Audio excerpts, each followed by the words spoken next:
মুসলমানদের দুশ্মন, মুসলমানদের রক্তে রঞ্জিত এই নরেন্দ্র কসাই মোদীকে বাংলাদেশে এনে তার খুনি ঘোষণা দেশবাসীর বিরুদ্ধে যুদ্ধ ঘোষণা করেছিল। নরেন্দ্র মোদীর আগমনের শান্তিপূর্ণ প্রতিবাদে উস্কানি দিয়ে হাটহাজারী থেকে ব্রাহ্মণবাড়িয়া পর্যন্ত 25-26 জন হেফাজতের আলেম ওলামা মাদ্রাসার ছাত্রদেরকে নির্বিচারে গুলি করে হত্যা করেছিল।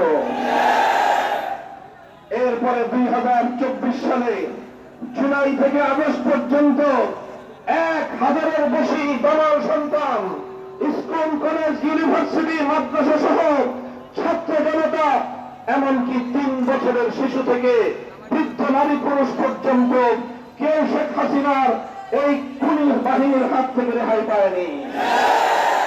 বাংলাদেশের প্রশাসনকে, পুলিশকে দলীয়করণ করে যেটা প্রজাতন্ত্রের পুলিশ ছিল তাদেরকে শেখ হাসিনা তার নিজের ফ্যাসিবাদের কাজে ব্যবহার করেছে। হেলমেট লীগ, হাতুড়ি লীগ নামে ছাত্রলীগ এবং যুবলীগের সন্ত্রাসী মস্তানদেরকে আমার ছাত্রদের বিরুদ্ধে বেরিয়ে দিয়েছিল।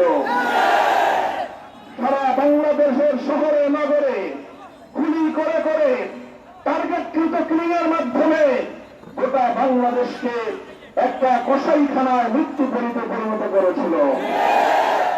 অসংখ্য ত্যাগ, কোরবানি, অনেক মায়ের চোখের অশ্রু, অনেক বাবার বুকে আর্তনাদ, অনেক সন্তানের বৃদ্ধতা আত্মচিৎকার শেষ পর্যন্ত শিক্ষণীয় দৃষ্টান্ত হয়ে থাকবে।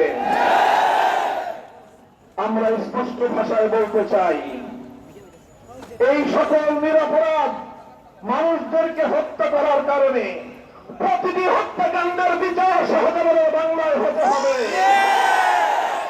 খুনি শেখ হাসিনা সহ তার সন্ত্রাসী মন্ত্রী পরিষদ এবং প্রশাসনের জনগণের টাকায় লালিত খুনি কর্মকর্তাদের কাউকে ক্ষমা করার সুযোগ না। এই সকল অত্যাচারী রাষ্ট্রীয় অর্থলালিত দেশের রাষ্ট্রীয় ক্ষমতা কুক্ষিগত করে দেশ এবং জাতির বিরুদ্ধে যারা যুদ্ধ পরিচালনা করেছে তাদেরকে যদি ক্ষমা করে দেওয়া হয়, আগামী দিনে স্বৈরতন্ত্র, ফ্যাসিবাদ এর পথ বন্ধ করা যাবে না।